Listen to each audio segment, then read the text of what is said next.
we'd like to start off with, to entertain you with the primary way that we all learn about cybersecurity, which is in the movies. So if we can show a clip. You ready? One thing I can guarantee, no one's ready for this. She's the very definition of high-tech terrorism. There's thousands of cars in this city, and now they're all mine. Now I know what it feels like to be every cop ever chasing us. Wait! Ah! Oh, damn!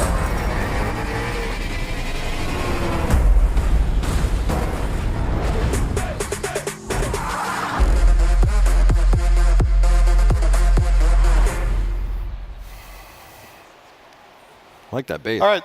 Now, probably the first thing I'd like to do is have our polling question put up.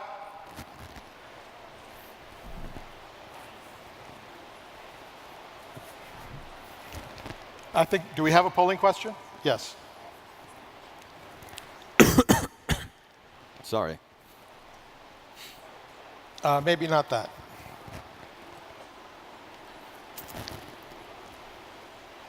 OK, well, while we're waiting for that, Matt, you just saw it. You're an expert in this field. If I were the bad guy and I wanted to create that scenario to cause havoc in downtown Los Angeles, could you do it? Currently, no. There were a number of things wrong with that clip. I was reviewing a different clip in preparation where she says, go ahead and take them all over, and her hacker dude says, that would take 10,000 O-days. And she says, do it anyway. Well, I was prepared for that question because that's nonsense. It would take 10 to 15 O-days. But the problem with the clip is that because autonomous is still in its infancy, almost all vehicles on the road today have a manual shift into gear. So until we overcome that, this isn't OK. This is not doable. Something like it. I mean, once you're driving down the road, then anything's possible. But this could not happen today. OK, so the first problem is current technology does not allow any of the car's computing systems to shift from park into drive or from park into reverse. Or the shifter is not currently able to be controlled over the car network in almost all vehicles today. Let's jump ahead now. So maybe 5 years down the road when we have autonomous vehicles on the road. Of course, you don't have the benefit of being able to research the source code or experiment with the vehicle. But what's your thought, just off the top of your head? Now, I know that there are great initiatives being put forth by OEMs and suppliers to make sure that it's not. So I'll not throw them under the bus at the moment and just say, looking at the last 20 years of exploitation, absolutely. OK. Sanchi, I know that the Department of Justice and the US intelligence community is very concerned about terrorists using vehicles to create harm in urban environments. We've already seen it without benefit of hacking. So can you tell us a little bit about what the Department of Justice is doing to anticipate a terrorist act that's delivered through taking control of a vehicle? Yeah, sure. So for those of you who aren't aware, the Department of Justice is the arm of the federal government that is essentially the government's lawyers. So the Department of Justice is the only agency that actually prosecutes various laws of the United States. And the National Security Division is responsible for the national security enforcement that is required for the federal government. Within the National Security Division, we have a new section, the National Asset Protection Program, and my section is a part of that. We are the Foreign Investment Review section, and our sister section is the Counterintelligence and Export Controls section. So counterintelligence and export control section prosecutes cyber crimes and counter-espionage matters, things that you may be familiar with from reading the paper or from entertainment. And my section looks at foreign investment review. We are DOJ's participant in the Committee on Foreign Investment in the United States, which is also called CFIUS. It's not a disease, but it is a committee, it's a multi-agency committee that reviews foreign acquisitions of US companies for national security implications.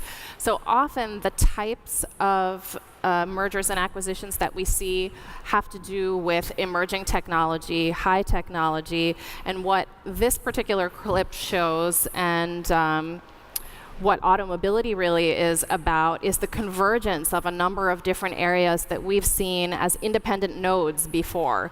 So telecommunications, telematics, transportation, information security, and information gathering as well. There are a number of others as well, but this convergence is something that's very interesting to us because we are at the nexus of policy, national security, intelligence, and law to be able to do what we all want to do, which is further legitimate innovation and transactions under the rule of law while keeping all of us safe and the ability to continue to do those things. So that's a little bit of a summary of what the Department of Justice does in this area, and happy to give you more. So that you raise a good point because and as Matt mentioned, a hacker needs to be able to study the operating system before actually attacking the device. And one of the ways that that's done is by compromising the supply chain. So especially when the supply chain involves foreign countries. So as an example, I'll share, this is a true story, although I can't reveal actual names, but a very large telecommunications company engaged us to do due diligence on an acquisition for telematics software. We discovered they had acquired a Chinese company to help with the production. So we looked into that and discovered that the Chinese company actually outsourced the coding to a Russian company. So we then looked into the Russian company, which was also a startup, and learned that they just got acquired by a larger Russian company. We then looked into that company, and it turned out that they had one very important customer, which was the Federal Security Service of the Russian Federation. This company literally built SORM, which is the collection device, collection mechanism that collects everything that's transmitted on the Russian internet. So our customer, obviously, was very happy to learn that had they assigned a contract to this Chinese firm, chances are it would have been in the hands of the Russian government. And so understanding the supply chain is something that CFIUS looks at in matters of acquisition, mergers and acquisition, foreign investment in the United States. And for something like what you just observed in film, if you are a manufacturer of any device that is placed into a vehicle, doing due diligence on your vendors is probably something I would think that would be valuable, because I'm guessing you don't want to have somebody from Sanchi's office knocking on your door, right? Most people would say that if it's not for Thanksgiving or some similar kind of holiday event, maybe that's not what they would prefer. So this is a question really for both of you along that line. Are there dual-use technologies or technologies that are very high value? Like, for example, batteries, right? Because I think we're seeing, because of electric cars, a lot of innovation on high-performing batteries. If you're in that business, is this something that the federal government is paying attention to, or that maybe vendors should be worried about? You want to go first? Well, The Department of Commerce is the agency that has what's called the Commerce Control List, and the Department of State adjudicates the U.S. munitions list on behalf of the federal government. So those are the two control lists where you have to ensure that you get a license to share products or technology if your item is listed on those lists. So Commerce would be the best place would be the best folks to talk to if you think you have a technology that could be a dual-use technology that could be on the Commerce Control List. But what I do want to point out for a second, though, in response to your question, Jeff, is that the title of the session is Roadside Ransomware, and we haven't necessarily talked about ransomware yet, but in addition to dual-use technology, I want to talk about the high value of information generally, and what I kind of colloquially refer to as dual-use information, because if ransomware were really what the clip were about, we'd be talking about a number of different things here, not just the technology, but also the information itself, and whether there is a value associated with the information itself and not just the ability to control the vehicle. And I think that that's something that we all need to think about carefully.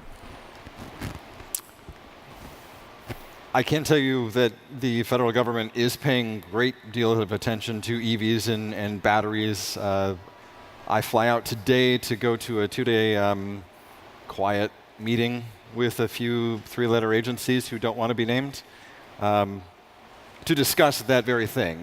Charging stations, batteries, and other things around electric vehicles and how they impact the greater critical infrastructure. They want it quiet. This is not, devious, terrible. They want it quiet because they don't want. I could probably say the names of the agencies, but I've been told to shut up because the people who show up there need to feel free to share and talk and solve problems without worrying about their board of directors. So yes, it's a huge thing. And so while the reason why I wanted to have this discussion with you as part of our panel is because flashy storytelling, which is really what the movies are all about, right? It has to be entertaining. Cybersecurity issues cannot be really explored in an exciting way. And so we don't want you to sort of narrow your focus to, can this car be hacked, or is there a way that malware can be inserted into the vehicle as to the exclusion of any other way that a car could be compromised. Well, because how much is it worth to you to go to work today or to go be able to pick up groceries? So the malware that can be placed can put dramatic impact in our visual sense. We understand it. But I think that the topic brings up a better point, and that's that your car may be hacked and you never know it. There are far more use cases than just driving cars out of a building to hacking your vehicle. Some more nefarious than others, some for the purpose of spying on you or even giving you crappy ads that generate more money, or using your car to generate ad browser clicks or whatever. There are many different things that need to be addressed. I want to go back and say my initial answer of absolutely, based on the last 20 years, I do have significant confidence in the work that the OEMs are doing and the suppliers. But if we don't tread carefully and move in the right direction over the next 10 years, we really are screwed. So I don't want to be Chicken Little, but I also don't want to underemphasize the importance of getting this right now. That's really that for people in our profession. That's really the fine line that we all responsibly try to walk. We don't want to move over too far into fear, uncertainty, and doubt, and we don't want to dismiss the risk. So we need to find that sort of central line. The problem is that for a large company, for any company, whether it's an automotive OEM or a tier 1 supplier or a smaller startup, they have to allocate budget, right? There's never enough money. So how do you justify the budget for your cybersecurity team, right, to do its job? And there's no good answer to that.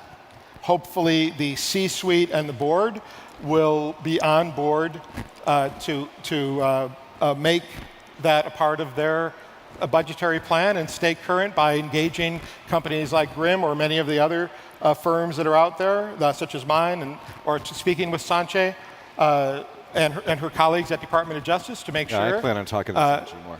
But yeah, to make sure that they are not crossing any lines and that they are defending very valuable technology from foreign acquisition or IP theft. So these are all areas that really the impetus is on you all and your peers in the industry. But that's a trick that we all face and have for many years.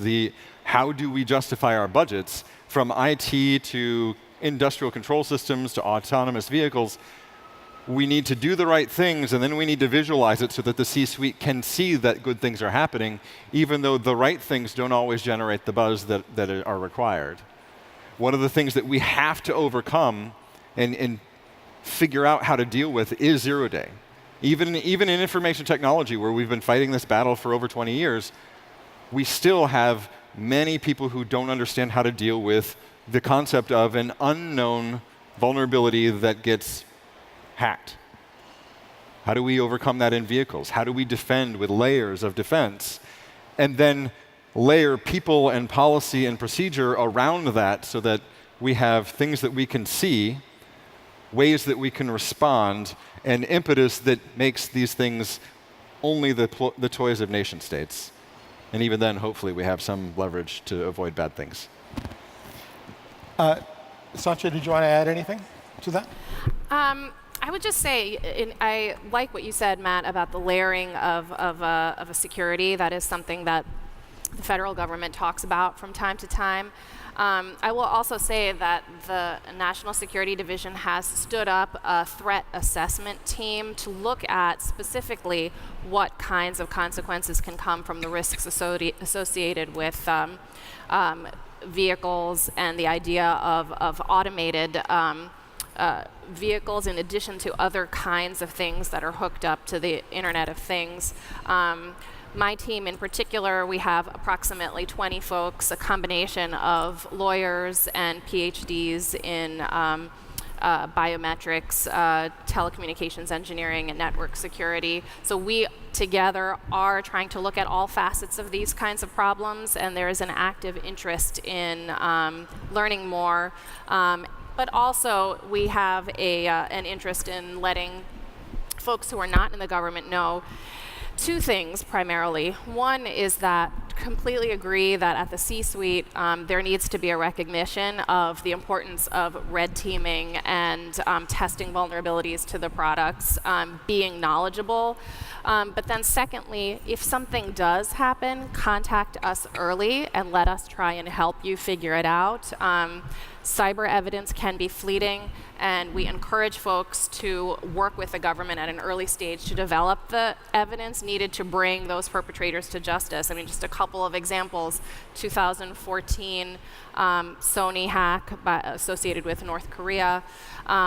Earlier this year, our division unsealed an indictment against 4 folks in the Yahoo intrusion. There are folks who are working hard in the government, not just to get their arms around this particular issue, but also to help those who are victims of intrusions to actually seek justice. So want to make sure that you're aware of that. So we only have a short time left, but I would like to encourage all of you, since you're in this industry and you're obviously concerned about this topic, to take back to your company three things. So the first thing is, understand you cannot keep Matt or any of his colleagues out. You cannot keep them out. There is no product that will keep a dedicated hacker out of your network. So you need to understand, figure out what is valuable. What will ruin you as a company? What will bring harm to your customer? Figure out what that is. Then, 2, protect it. Take extraordinary means to protect it. And then 3, contact a company, a reputable cybersecurity company, to attempt to steal it. If you do those 3 things, you're going to have such a difficult network to break into, that most likely they'll just move on and find a softer target. And build your internal team as well. My team is amazing. I make no bones about them being one of the best groups of hackers in the world. But if we don't have a team that we can coordinate with, that we can partner with inside our customers so that they can carry forward what we start, then our value is diminished. What we can provide for you is diminished. We can help train people inside an organization. Matt, I have to cut you off right there. Go ahead. It looks like we're out of time. So thank you both very much for coming. Thank you for giving us 20 minutes of your time.